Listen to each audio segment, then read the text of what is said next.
본문의 말씀은 부활하신 예수님께서 승천하시기 전에 마지막으로 제자들에게 말씀하신 것입니다.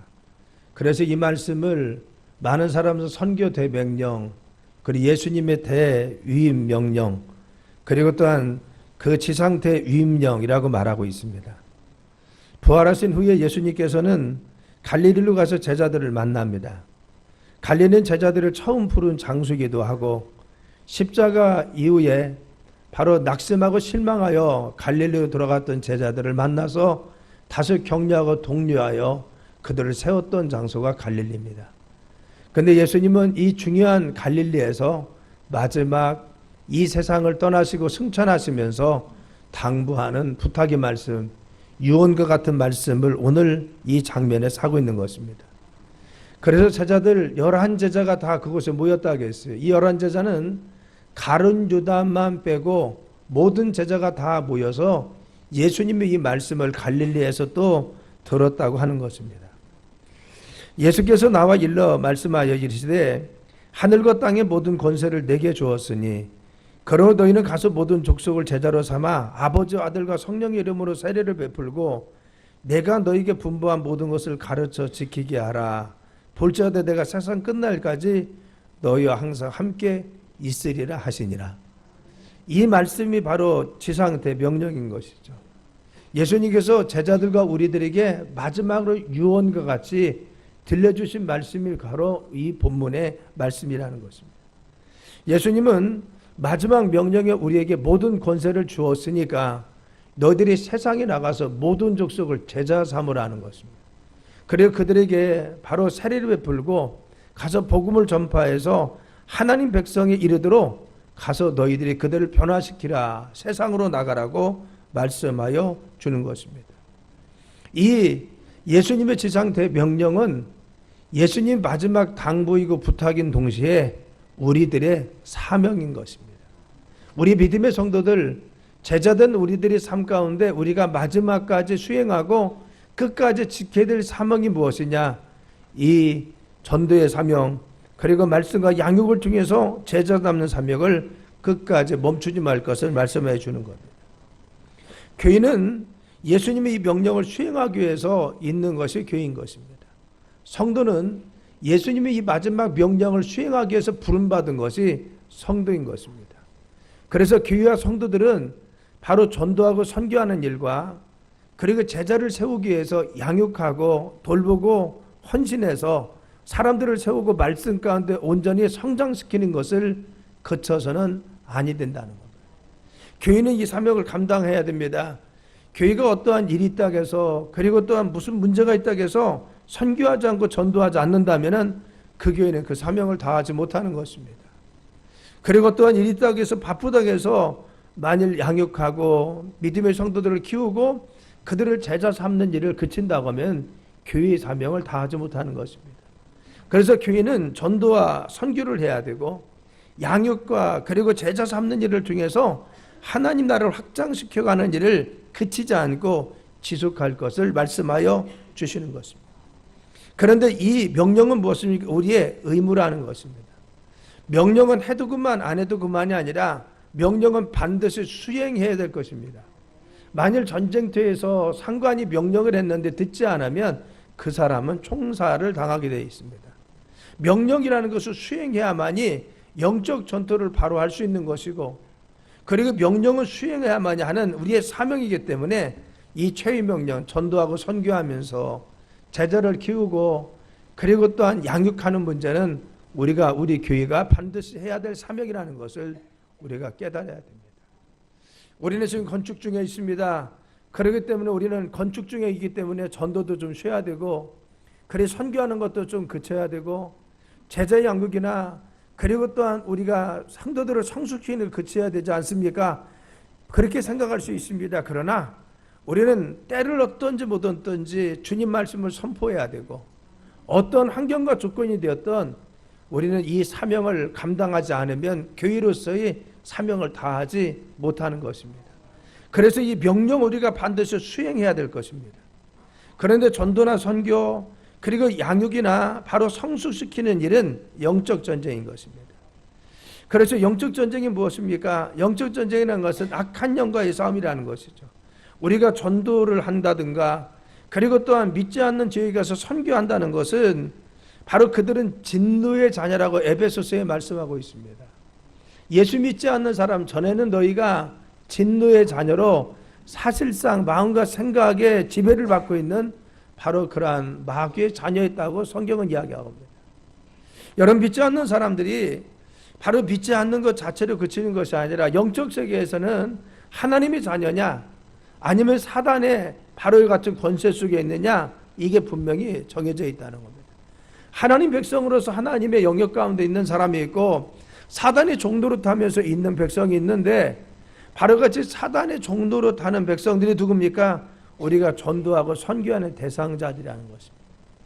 그래서 우리는 바로 전에는 너희가 바로 같이 마음과 생각이 원하는 대로 하여 사실상 본질상 진노의 자녀였더니 이제는 예수님 안에서 우리가 구원받아 하나님의 자녀된 것입니다. 우리는 하나님 백성 되어서 마귀에 바로 종속되어 있다가 하나님 자녀로서 우리의 신분이 옮겨졌습니다. 예수 믿는 순간에 주도권이 하나님 편으로 가고 하나님 백성이 되었습니다. 그러나 아직도 전도 대상자나 선교 대상자들은 진노의 자녀로서 사단 마귀의 영역 가운데 지배받고 있다는 사실을 알아야 된다는 것입니다. 그래서 전도가 무엇입니까? 전도는 바로 이 사단 마귀에 속해 있는 그들을 건져내는 것이 전도입니다. 그래서 성경은 말하기를 강한 자를 결박하지 않고는 그 강한 자의 손에서 백성을 구해낼 수 없다고 했습니다. 우리가 사단과의 싸움에서 그들을 물리치지 않고는 바로 사단의 종로로 타고 사단의 바로 같이 정말 그 지배받고 있는 그들을 건져낼 수가 없습니다. 그래서 전도는 무엇입니까? 영적으로 마귀의 손에 있는 사람들을 바로 건져내어 하나님의 자녀 삼는 것이 전도인 겁니다. 선교는 마귀의 손에 있는 그들을 하나님의 손으로 옮기는 것이 선교인 것입니다. 그래서 우리는 선교 현장에 나가서 땅 밟기도 하고 그리고 기도하고 열심히 최선을 다해서 영적 싸우는 이유가 무엇입니까? 그곳에 있는 악한 영 역사, 어둠의 것을 물리치고 그들을 악한 영의 권세 속에서 해방시키기 위해서 그러다는 것입니다. 자, 여러분, 그래서 전도하는 것은 무엇입니까? 영적 전쟁입니다. 선교하는 것도 영적 전쟁입니다. 영적으로 전쟁에서 마귀의 손에 있는 그들을 건져내는 것이기 때문에 치열한 전투가 계속되고 있다는 사실을 알아야 됩니다. 또한 성도를 제자 삼고 양육하는 것도 문제입니다. 여러분, 이것도 영적 싸움에 치열한 것이라는 것입니다. 마귀는 바로 믿음의 백성들도 틈을 타서 언제든지 무너뜨리고 그들의 삶을 바로 마귀의 계계 속에 빠뜨리려고 하는 것이 사단의 계술입니다. 그래서 마귀는 틈을 탑니다. 도적과 같이 들어옵니다. 그래서 우리의 삶의 마음과 생각과 입술을 빼앗고 그리고 우리를 시험 들게 하고 하나님 편에서 멀어지게 해서 결국 예수님 부인하고 자기가 있는 지옥으로 끌고 가려고 하는 것이 마귀인 것입니다. 그래서 언제든지 마귀는 성도들이 성숙하는 것을 가만 놔두지 않습니다. 성도들이 신앙생활 잘하는 것을 그냥 놔두지 않습니다. 성도들이 믿음생활 굳건하게 하는 것을 그냥 놔두지 않습니다. 그래서 시험 들게 하고 그리고 마음을 어렵게 만들고 그리고 또한 관계를 악화시켜서 그들을 바로 시험 들게 해서 하나님 앞에 상급받고 그분의 칭찬받고 궁극적으로 하나님 나라 가는 것을 방해하려고 사단의 종노릇하게 만들려고 하는 것이 악한 영입니다. 그래서 우리가 성도를 제자 삼고 양육하고 성장시키는 것도 치열한 영적 싸움입니다. 그들의 생각을 지켜줘야 되고 그들의 마음을 지켜야 돼야 되고 그들의 정말 신앙을 지켜줘야 되고 그들의 믿음을 지켜줘서 말씀으로 양육하고 훈계하고 때로는 책망도 하고 그들을 바로 세워서 그들이 영적으로 바로 서는 과정을 쭉 지켜보고 세우는 것은 무엇입니까? 치열한 마귀와의 싸움인 것입니다. 그래서 전도나 선교나 성숙을 위해서 힘쓰는 거나 제자교육이나 양육이나 성장이나 모두가 영적 전쟁이라는 것을 알아야 됩니다. 그래서 예수님께서 최후의 명령했던 거, 너희들이 가서 온천에 대한 복음을 전파하고 그리고 그들을 제자 삼고 세례를 베풀고 바로 그 땅끝까지 이르러 증인되러 간 것은 무엇입니까? 전도, 선교, 양육하고 제자 교육하는 것은요, 그래서 제자로 세우는 이 네 가지는 바로 치열한 영적 전투에서 이루어진다는 사실을 알아야 됩니다. 자, 그러면 이 영적 전투의 주도권이 누구에 있습니까? 사단과의 싸움에서 누가 주도권을 가지고 있습니까? 여러분, 창세기 22장에 보면은 아브라함이 바로 이삭을 드려 이제야 네가 나를 경하는 줄 알았다고 그 인정받은 다음에 하나님께서는 아브라함에게 네가 정말 대적의 문을 취하리라. 너희 씨와 네가 대적의 문을 취한다고 했습니다. 그렇죠. 이 대적의 문, 대적은 누구를 말합니까? 마귀를 이야기합니다. 그렇죠. 마귀가, 하나님 나라와 마귀가 있는 영역에 문이 하나 있는데 이 문을 누가 주도권을 잡고 있느냐? 너 아브라함의 자녀, 하나님 백성들이 그 문의 키를 잡고 있다는 겁니다. 마귀가 이 문을 마음대로 열어서 들어오는 것이 아니라 하나님 백성들이 대적의 문을 잡고 열면 열리고 닫히면 닫힐 수 있는 권세를 주었다는 겁니다. 그리고 또한 마태복음 16장이면은 베드로가 바로 예수님 앞에 고백합니다. 가이사랴 빌립보에서 고백하길 주는 그리스도시요 살아계신 하나님의 아들인 것을 내가 믿습니다 라고 했어요. 이때 예수님께 말씀하시기를 바요나시면 내가 복이 있도다. 이것을 알게 한 이는 혈육이 아니라 하늘에 계신 내 아버지가 알게 하셨느니라. 그리고 말씀하시기를 내가 이 반석 위에 교회를 세우리니 음부의 권세가 이기지 못하리라. 따랐습니다. 이 반석 위에 교회를 세우리니 음부의 권세가 이기지 못하리라. 아멘. 여기서 보면은 이 반석 위에 교회를 세우리니 이 말을 가지고 천주교에서는 베드로 위에 교회를 세웠으니까 베드로가 첫째 교황이고 두 번째 교황, 세 번째 교황이 오늘날 교황이다 이렇게 이야기합니다. 그런데 베드로가 교회를 세운 반석이 아니라 이 반석은 무엇이냐? 따랐습니다. 우리의 신앙 고백. 아멘. 여러분, 우리가 예수님을 구주로 믿는 이 신앙 고백, 주는 그리스도시요 살아계신 하나님의 아들인 것을 믿는 우리를 통해서 하나님의 나라를 세워가는 것입니다. 우리 한 사람 한 사람은 교회가 되었고 그리고 주님 나라의 백성이 되었습니다. 우리를 통해서 교회를 세우는데 음부의 권세가, 음부는 누굽니까? 사단입니다. 이 권세는 무엇이냐? 권세는 어떤 능력을 말할 수도 있지만 또 하나는 이 권세를 분석하면요 대문이라는 뜻도 있습니다. 대문이라는 겁니다. 그렇죠.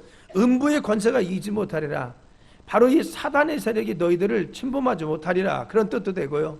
또 하나는 사단의 나라와 하나님 나라의 경계선에 문이 하나 있는데 이 문을 바로 그 이기지 못하도록 하나님께서 믿음 백성들을 붙잡게 해주었다는 거예요. 결국 사단 나라와 하나님 나라의 사이에 있는 이 문을 누가 키를 잡고 있습니까? 이스라엘 백성, 아브라함의 자손, 예수님을 구주로 고백하는 우리들이 그 키를 잡고 있는 겁니다. 그래서 우리에게 중요한 건 주도권은 누굽니까? 우리에게 있다는 겁니다.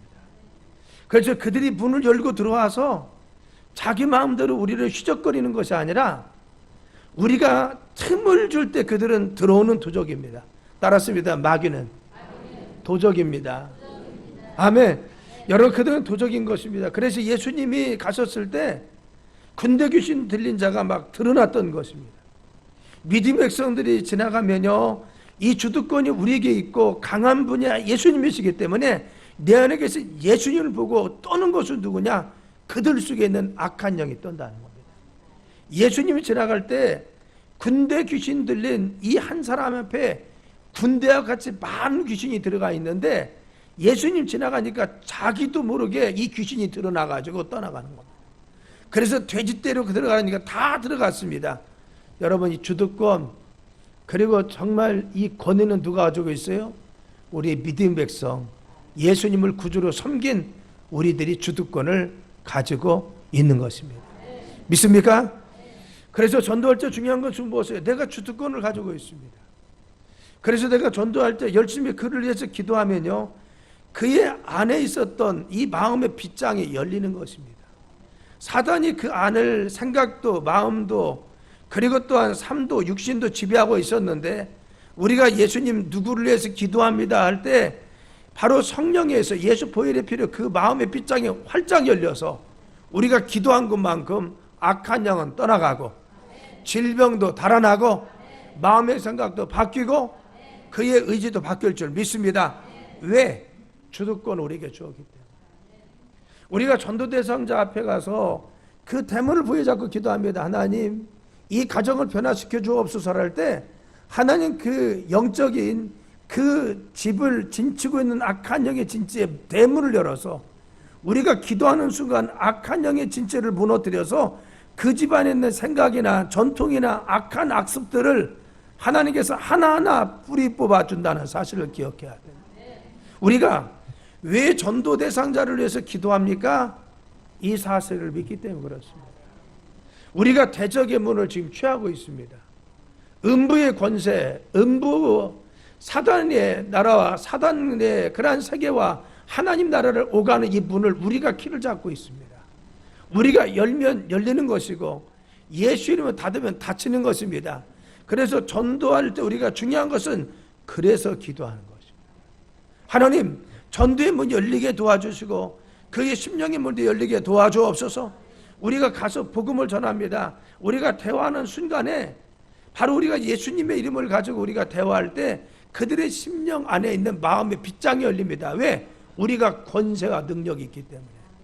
우리가 말하면요, 예수님의 그러한 정말 이름으로 우리가 말할 때마다 우리의 입술의 권세를 통해서 그 안에 있는 마음의 빗장이 열리는 겁니다. 그의 생각도 변하고 그의 삶도 변하고 그의 가치도 점점점 변합니다. 그래서 니네나 믿어, 나 절대 안 믿어 했던 사람이 그래, 예수 믿는 것도 그래도 일리가 있네, 바뀌었다가 나도 좀 예수 믿어볼까, 변하는 이유가 무엇입니까? 기도하면 하나님이 그 마음의 빗장을 풀어주시는 겁니다. 마음의 빗장. 그래서 우리가 기도하는 것이 중요한 것이죠. 나가서 복음을 전파하는 것이 중요합니다. 그냥 밥 한 번 먹었어요, 전도하려고. 왜 중요한 것입니까? 밥 한 번 먹었을지라도 내 안에 계신 예수님이 그 안에 있는 악한 영의 역사를 결박한 줄 믿습니다. 믿습니까? 내가 전도 한 장 뿌렸습니다. 전도지. 예수님이 나갈 때 내 안에 계신 예수님이 그 안에 있는 악한 영의 역사를 결박하고 그 심령의 문을 두드렸습니다. 그래서 두드린 것만큼 변화된다는 겁니다. 선교에 있어서 가장 중요한 것은 누가 가장 깊은 지점을 땅을 밟느냐입니다. 북한에 한 선교사님이 있었는데 저희 가까운 친척이었습니다. 그분은 아무도 들어가지 않는 외지 두유 공장을 하면서 두유를 타가수에 공급해주고, 그리고 또한 타가수 가서 만나고, 그리고 아무도 정말 다른 사람들이 외국인들이 들어가지 못하는 깊은 지점에까지 가서 그들을 만나고 접촉해 주었습니다. 선교에 있어서 왜 그것이 중요하냐? 그 땅을 밟는 겁니다. 밟는 것만큼 주님 풀어주십니다. 우리가 단기 선교를 갑니다. 목사님 단기 선교 일주일 가서 무슨 효과 있어요? 여러 효과 없는 것 같습니다. 그러나 밟을 때 주님 역사가 일어납니다. 믿습니까? 그 땅을 우리가 가서 구경을 하고 왔던, 선교지를 방문했던 중요한 것은 믿음의 성도들이 가서 우리는 영적 전쟁하는 겁니다. 이 땅도 주님의 땅입니다. 이 백성도 주의 백성입니다. 이전에 그랬잖아요. 전도하기 위해서 자기 남편이 안 오니까 자기 남편의 고무신을 들고 와가지고 새벽 예배 시간마다 그거 갖다 놓고 기도했다고 하잖아요. 왜 그렇습니까? 하나님, 내 남편의 신발이라도 가지고 왔습니다. 그 심령이 오게 도와주옵소서. 어떤 분들은 지도를 놓고 기도합니다. 왜 그렇습니까? 이때 지도를 놓고 기도하면 하나님은요, 내가 지금 이곳에 기도할지라도 손을 놓고 기도할 때 주님은 하나님의 영을 보내서 그 나라를 만져주십니다. 고무신을 가지고 와서 예배드리고 붙잡고 기도할 때 하나님은 그냥 참 쿨쿨 자고 있는 남편 꿈에서라도 만나주시고 역사하셔서 그의 심령을 변화시켜줍니다. 미국의 한 보수가 오래된 보호수 하나가 갑자기 쓰러졌습니다. 그렇게 강한 바람도 아닌데 쓰러졌어요. 그래서 식물학자들이 와서 왜 그런지 원인을 겠습니다. 이유는 그겁니다. 딱정벌레 한 마리가 문제였습니다.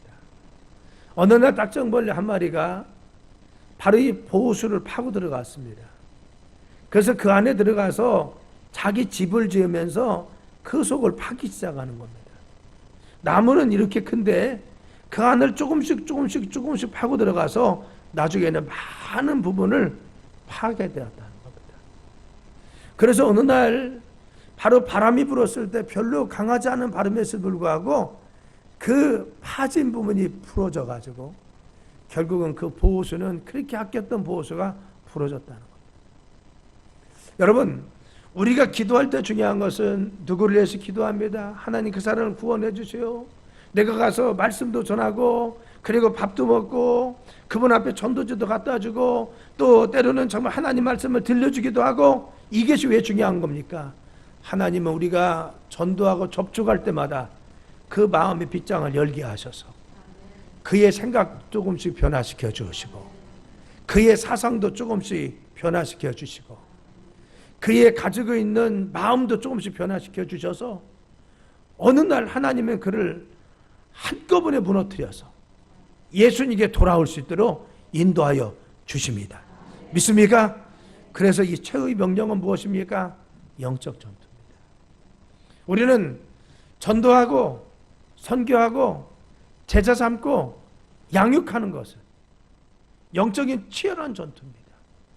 그들을 하나님 영역으로, 하나님 마음, 하나님 생각, 하나님 뜻 가운데 온전히 세우기 위해서 마귀와의 싸움이고 마귀의 손에서 그들을 건져내는 것이고 사단이 틈타는 것을 방하고 막아주는 것이 무엇입니까? 전도하고 선교하고 양육하고 제자 삼는 겁니다. 세 번째, 이 최후 명령을 수행하는 것은 능력 있는 것입니다. 오늘 18절에는 하늘과 땅의 모든 권세를 내게 주셨다라고 했어요. 우리를 그냥 보내지 않고 하늘과 땅의 모든 권세를 주셔서 너희들 가라라고 명령했습니다. 그리고 또 예수님은 제자들을 보낼 때 전도하는 그들을 볼 때 이리떼 가운데 너희들 양떼를 보내는 것 같다라고 했습니다. 그리고 그 원수를 제어할 수 있는 능력을 주셨는데 누가복음 10장 19절에는 내가 너희에게 뱀과 전갈을 밟으며 모든 원수의 능력을 제어할 수 있는 권능을 주셨으니 너희를 해칠 자가 결코 없으리라. 우리 믿음의 성도들이 전도하고 선교하고 나갈 때, 그리고 제자를 삼기 위해서 우리가 양육하고 그리고 또한 제자 삼는 사역을 감당하고 돌보고 바로 키울 때 중요한 것은 하나님의 권세가 함께 하심을 믿으시길 간절히 축원합니다. 하나님의 영이 우리를 함께 계십니다. 주한장로교회 양경혜라고 하는 집사님이 계십니다. 이번에 간증집을 보면요, 이분이 물론 전에는 1000명 전도했네 하더니만요, 얼마 전에는 보니까 10,000명 전도했네, 16,000명 전도해.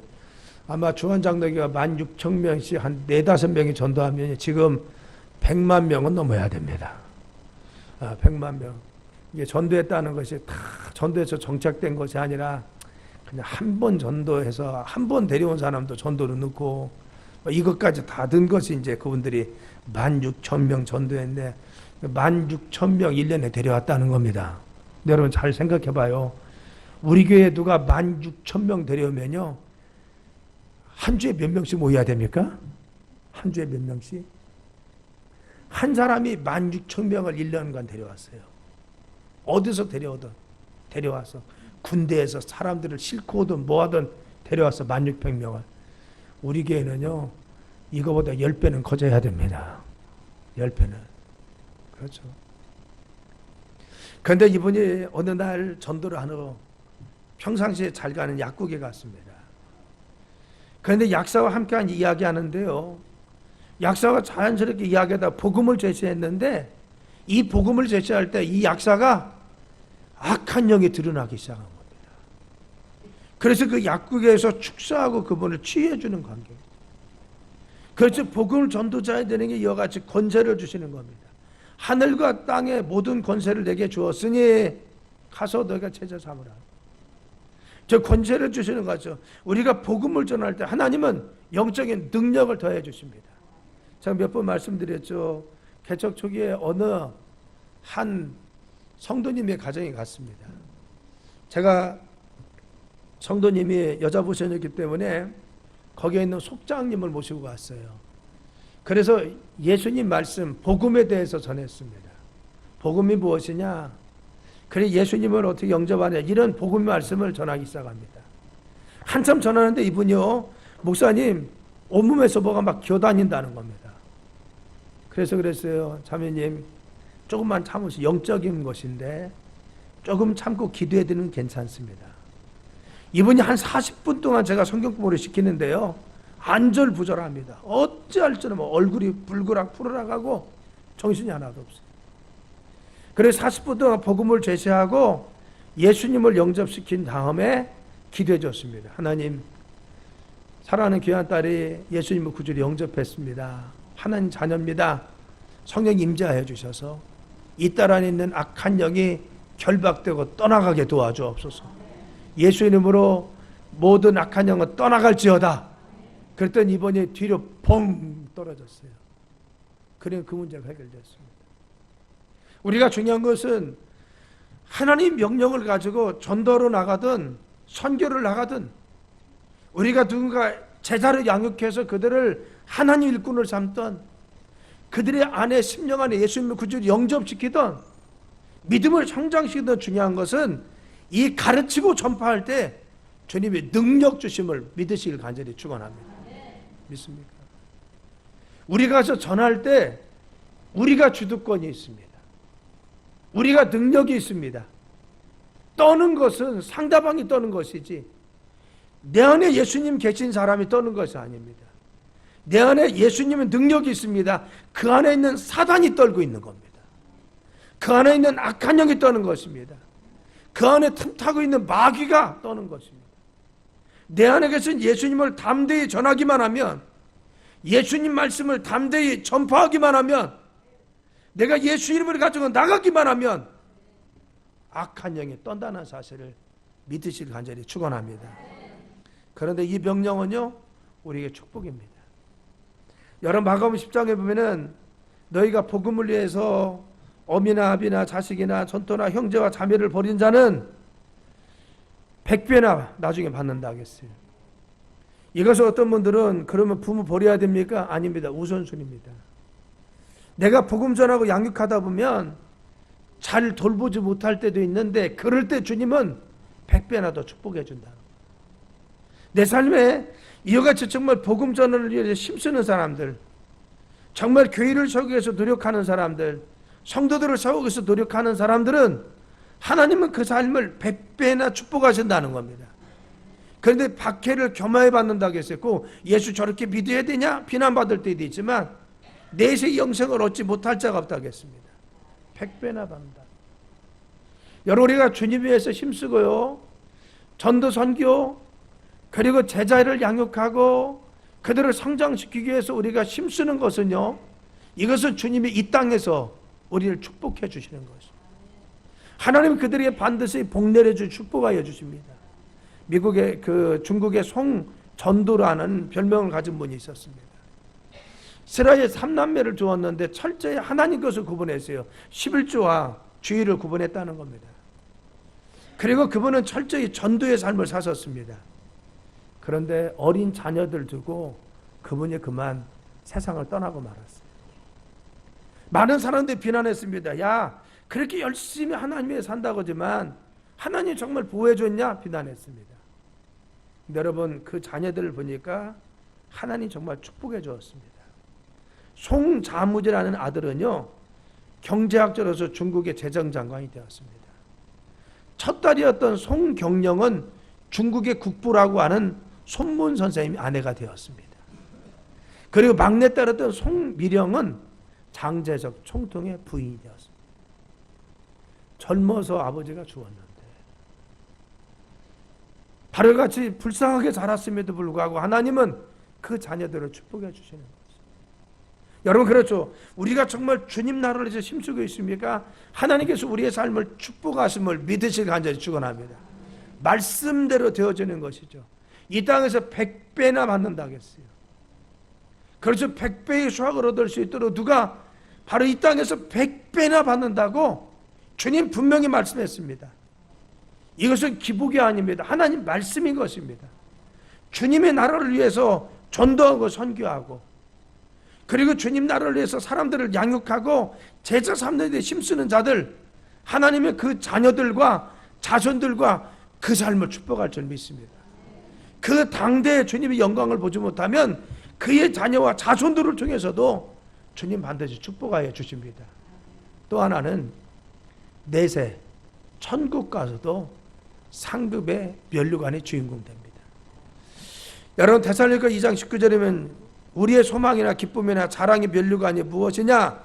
그가 강림하실 때 우리 주 예수 앞에서 너희가 아니냐 하겠습니다. 데살로니가 성도들아, 내 자랑이 누군지 아냐?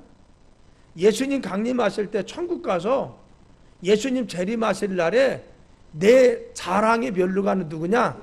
내가 전도한 너희들이고 믿음으로 양육한 데살로니가 교인 너희들이라는 겁니다.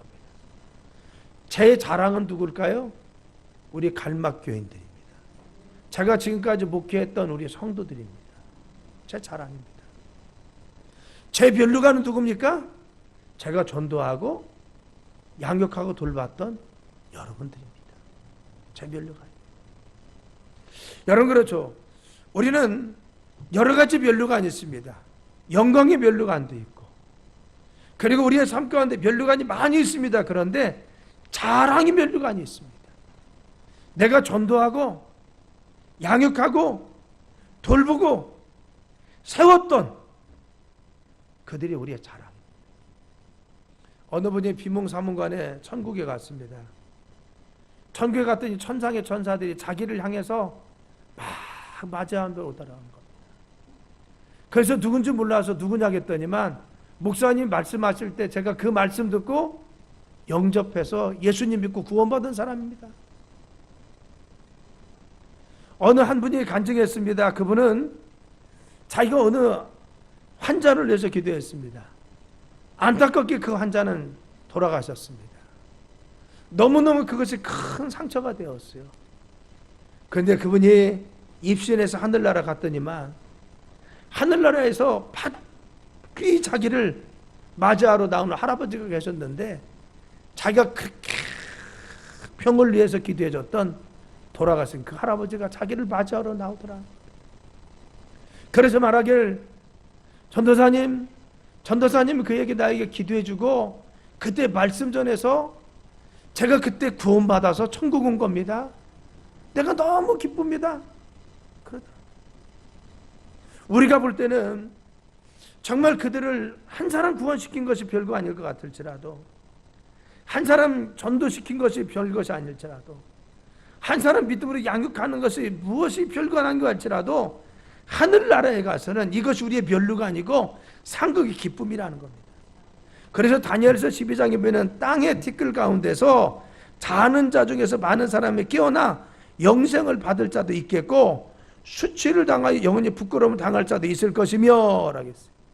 어떤 사람은 하나님 말씀을 듣고 복음을 영접하는 사람도 있고 어떤 사람 말씀 들어도 영접지 못해서 멸망 사람이 있다는 겁니다. 지혜 있는 자는 궁창의 빛과 같이 빛날 것이요 많은 사람을 옳은 대로 돌아오게 한 사람은 별과 같이 언덕에 빛나겠어요. 여기서 지혜 있는다는 것이 무엇입니까? 지혜 있는 것은요 하나님 말씀을 알아들을 수 있는 지혜입니다. 이 하나님 말씀을 알아듣고 예수님을 구주로 영접해서 예수님 믿는 사람은 하늘에 별과 같이 빛난다는 겁니다. 천국에 갈 것이고 많은 사람을 옳은 대로 데려오게 한 사람, 이게 누굽니까? 전도하고 그들을 양육하고 제자 삼아서 이와 같이 전도하고 선교한 사람들, 양육하고 제자 삼고 해서 성도들을 돌보고 키운 사람들은요 옳은 대로 데리고 온 사람은 하늘의 별과 같이 빛나는 존재가 된다는 겁니다. 따라서입니다. 최후의 명령은 우리의 면류가 아닙니다. 전도, 선교, 양육, 제자 돌봄. 이게 최후의 명령. 이것이 무엇입니까? 우리의 면류관이고 자랑입니다. 이제 결론 내립니다. 우리나라에 처음 들어왔던 토마스 선교사는 제동강변에서 마지막 죽음을 맞이합니다. 칼날에 희생당하면서 자기 자신이 가지고 있던 성경책을 끄집어 땅에 던지면서 예수 믿으세요라고 했어요. 그 성경책을 가지고 가서 무엇에 쓸까 하다가 벽지를 발랐습니다. 그 벽지를 바른 그것을 보고 예수 믿은 사람이 초대교회 큰 일꾼이 되었고 교회를 세우는 사람이 되었고, 또 그 당시에 그 성경책을 가져가서 읽은 사람이 또 변화되어서, 그때 바로 이 군인들이죠. 군인이 변화되어서 하나님을 믿는 최초의 교인들이 된 것을 알 수가 있는 것입니다. 그는 이 땅에 복음을 전하기 위해서 이 땅에서 한 번도 예수님 말씀을 전하지는 못했습니다. 그러나 마지막 예수 믿으세요 마지막 칼날에 죽으면서 대동강변에 성경을 던지고 죽었습니다. 그런데 복음의 씨앗이 떨어져 교회도 세워지고 사람들도 변화되어 예수 믿는 사람이 나왔다는 겁니다. 이것이 복음의 씨앗입니다. 우리가 지금 뿌리고 있는 씨앗, 우리가 지금 선교하는 것들, 여러분들이 지금 양육하고 돌보는 사람들, 이것이 다 지금 씨앗을 심는 것입니다. 우리가 눈물로 씨를 뿌리는 것이죠. 우리가 뿌리면 반드시 주님은 거두게 하십니다. 중국에 유명한 선교사님이 계시죠. 허드슨 테일러라고 하시는 분입니다. 이 허드슨 테일러는요, 중국의 폭발적인 지금 교회에 씨를 뿌린 사람이 바로 허드슨 테일러입니다. 자기 가족을 이끌고 중국에 들어 선교하는데 33세의 꽃다운 아내가 풍토병으로 죽습니다. 그리고 첫째 딸도, 둘째 딸도, 셋째 딸도 죽었습니다. 어느 날 일기에 이렇게 썼습니다. 낮에도 온종일, 그리고 저녁에도 내 딸 음성이 그립습니다. 그리고 그런 내용이 있습니다. 보고 싶고 또 보고 싶고 또 보고 싶다. 온종일 그 음성이 그립다는 겁니다. 그러나 그 아이를 심은 정원사가 오시어서 그 예쁜 장미꽃을 뽑아 가셨으니 하고 끝을 맺었습니다. 심으신 분이 거두어 가셨기 때문에 그 섭리를 내가 이해하지만 너무 보고 싶다는 겁니다. 아내가 얼마나 보고 싶겠어요. 그리고 어린 딸들이 얼마나 보고 싶었겠어요. 그럼에도 불구하고 그가 그토록 그 오지의 땅에서, 어떻게 보면은 그 땅은 저주의 땅이 아닙니까? 내 자녀와 아내를 빼앗아가는 땅인데 그 땅에 자신의 일생과 자신의 모든 것을 바쳐서 하나님 나라를 위해서 헌신한 이유가 무엇입니까? 그것은 주님 명령이고 주님께서 우리에게 반드시 수행하라고 하는 하나님 우리의 위임한 대위임이고 우리가 반드시 수행해야 될 그러한 명령이기 때문에 우리가 주님 앞에 온전히 서기 위해서 정말 이와 같이 서 있는 것을 알 수가 있는 것입니다. 사랑하는 성도 여러분, 여러분 모두가 주님 앞에 그와 같이 서길 예수님의 이름으로 축원합니다. 우리의 삶에 주님이 함께 하시고 같이 계신다는 사실을 알고 정말 주님의 이름으로 담대히 설 수 있는 여러분 되어서 이 명령 전도하고 선교하는 일을 건축에도 그치면 안 됩니다. 양육하고 제자를 삼고 돌보고 성장시키는 것을 우리가 그치면 안 됩니다. 이 일을 계속해서 달려가는 우리 갈막교회 되길 예수님의 이름으로 축원합니다.